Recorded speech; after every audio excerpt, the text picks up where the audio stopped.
मंच सजा था, साधु संतों की संगत थी और योगी आदित्यनाथ थे। जगह थी गोरखनाथ मंदिर। तभी उस मंच पर ऐसा कुछ हुआ कि उसकी चर्चा सरेआम हो गई। नमस्कार, आप देख रहे हैं यूपी तक और आपके साथ मैं हूं सुषमा। तो दरअसल कुछ ऐसा मंच पर हुआ कि इसको विरोधी भी ट्वीट करने लगे हैं। अब हुआ क्या, अब आप सोच रहे होंगे, चलिए बता देते हैं। वैद्यनाथ की पुण्यतिथि का कार्यक्रम था, तो साधु संत आए हुए थे। प्रयागराज से जगत गुरु शंकराचार्य वासुदेवानंद सरस्वती भी थे। मंच पर वो संबोधित करते हैं, संस्कृत भाषा को लेकर बोलते हैं और बोलते हैं तो मुलायम सिंह यादव और मायावती की जमकर तारीफ कर जाते हैं, और वो भी तब जब बगल में बैठे होते हैं योगी जी। तो क्या कुछ कहा भाई, कैसे तारीफ की मुलायम की और मायावती की, पहले वो सुन लीजिए। आज हमारे उत्तर प्रदेश में संस्कृत की क्या दशा है, मैं न कहूं तो अच्छा है।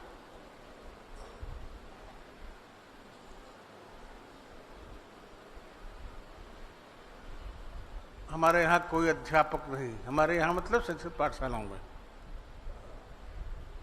हमारे विद्यालय में तो जैसे तैसे हमने नियुक्त कर लिया था। हम धन्यवाद देंगे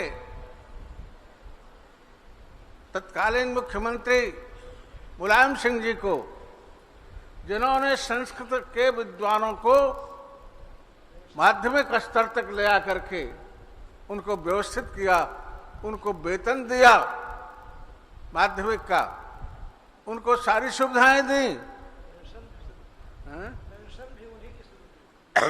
अरे वेतन भी शुरू किया हुआ है, स्केल जो वेतन का चल रहा है उन्हीं का किया हुआ है। और जब हमने अपने यहाँ नई नियुक्तियां की, उससे पहले मायावती जी ने विश्वविद्यालय से पूछा था कि नियुक्तियां क्यों रुकी हुई हैं, कोई प्रमाण कहीं नहीं था। अंत उन्होंने कहा प्राचीन पद्धति से विद्यालयों में नियुक्तियां की जाएं। उसका लाभ लेते हुए मैंने विश्वविद्यालय से एक्सपर्ट लेकर के और अपने यहाँ नियुक्तियां कर दी, जो 2, 3, 4, 5, 6, 8 पद हैं, 8-9 पद। तो सुना आपने, मसला था यहाँ पर संस्कृत शिक्षकों की भर्ती का, जिसको लेकर शंकराचार्य तारीफ करते हैं मुलायम सिंह की और मायावती की। कहते हैं कि शुक्रिया है मुलायम सिंह यादव को कि जिन्होंने संस्कृत के विद्वानों को माध्यमिक स्तर तक लाकर उन्हें भर्ती किया, वेतन दिया, और जो वेतन अभी स्केल चल रही है, जो सैलरी स्केल चल रही है, ये उन्हीं की देन है।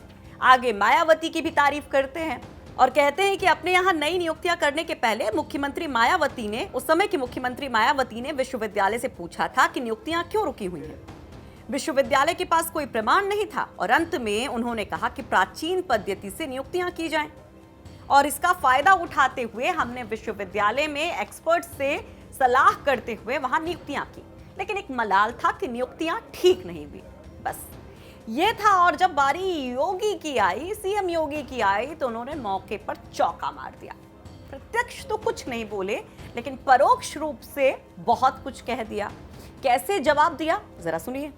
हमने तो उत्तर प्रदेश में इस बात के लिए कहा कि हर धार्मिक पीठ अपने यहाँ संस्कृत विद्यालय खोले, सरकार उसमें सहयोग करेगी। और हमने तभी तमाम संस्थाओं को कहा कि देखिए, शिक्षकों की तैनाती, संस्कृत के शिक्षकों की तैनाती आप करिए, लेकिन योग्यता को आधार बनाइए। लेकिन योग्यता कौन देगा? योग्यता तो मुझे लगता है कि संस्कृत के विश्वविद्यालय को, संस्कृत के संस्थानों को और आश्रमों को ही देना होगा। आश्रम अगर योग्य लोग, योग्य आचार्य दे दे तो संस्कृत की दुर्गति नहीं होगी। अयोग्य व्यक्ति संस्था को नष्ट जरूर कर देगा, और मुझे लगता है कि उसके आने से संस्कृत की और भी दुर्गति होनी है, और संस्कृत की ही नहीं, संस्कृति की भी और भी दुर्गति होगी। इसलिए अयोग्यता से अच्छा है कि योग्य व्यक्ति को तराशने का कार्य, और हर एक संस्था को इस जिम्मेदारी को अपने ऊपर लेना होगा।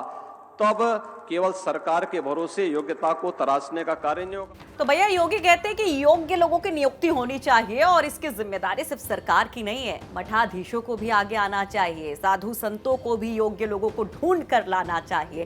तो बहुत कुछ बड़े आराम से प्यार प्यार से योगी जी भी कहकर निकल गए। लेकिन जो हमने कहा कि थोड़ा सी अजीब सिचुएशन बन गई होगी वहां पर योगी के लिए, ये तो मतलब आपने देख ही लिया और इसकी चर्चा सब जगह हो रही है। लेकिन अखिलेश यादव के लिए तो कुछ विन विन सिचुएशन सी हो गई कि साधु और संत जब उन्हीं की नेता की तारीफ करते हैं, जब उन्हीं की पार्टी की सरकार की तारीफ करते हैं, तो बट ऑब्वियस था कि योगी जी के मंच से वो भी तो वो उसको आगे बढ़ाएंगे ना। तो अखिलेश यादव ने एक छोटा सा वीडियो, जब ये शंकराचार्य संबोधित कर रहे थे, मुलायम सिंह की तारीफ कर रहे थे, तो उसको ट्वीट किया। अखिलेश इस वीडियो को ट्वीट करते हुए लिखते हैं, भाषाएं संस्कृति की मौखिक संवाहक होती हैं। भारतीय संस्कृति और संस्कृत के शाश्वत संबंध को सतत रखने के लिए सपा सदैव सक्रिय रही है और रहेगी। तो हम जैसा कह रहे थे कि भैया चर्चाएं खूब है, थोड़ी सी एक मतलब अनकंफर्टेबल सी सिचुएशन योगी के लिए हुई होगी, लेकिन इसको कैश कराने की कोशिश विरोधी कर रहे हैं। मायावती भी खुश होंगे, यानी बीएसपी के समर्थक भी खुश होंगे और समाजवादी पार्टी के समर्थक भी बहुत खुश होंगे। लेकिन फिर वही जाता है भैया कि जब चुनावी मौसम होता है तो हर एक जो संबोधन होता है, इनफैक्ट हर एक जो शब्द होता है, उसके कई संदेश होते हैं। तो यहाँ से क्या संदेश गया, किस तरह से इसको साधु संतों को लेकर जो माहौल बना हुआ है, जिस पर समाजवादी पार्टी ने ट्वीट भी किया था कि 4 साल में 42 संतों की जान गई है, तो क्या अब उसको घुमाने की कोशिश इस बयान के जरिए भी विरोधी करेंगे, इस पर हमारी नजर रहेगी। और जैसा हमने कहा कि तमाम पॉलिटिकल खबरों की खबर हम लेते रहेंगे, आपको तमाम सियासी खबरें सच्ची मायने में दिखाते रहेंगे, और न सिर्फ दिखाते रहेंगे बल्कि आपको पढ़ाते भी रहेंगे, क्योंकि UPTak.in पर तमाम खबरें तफसील से आपके लिए होती हैं। यहाँ जब हम आपको बताते हैं तो हो सकता है कि कुछ चीज़ें छूट जाती हों, लेकिन यकीनन वहाँ पर कुछ नहीं छूटने वाला है। आप आराम से तमाम पॉलिटिकल खबरों को तसल्ली से पढ़ सकते हैं।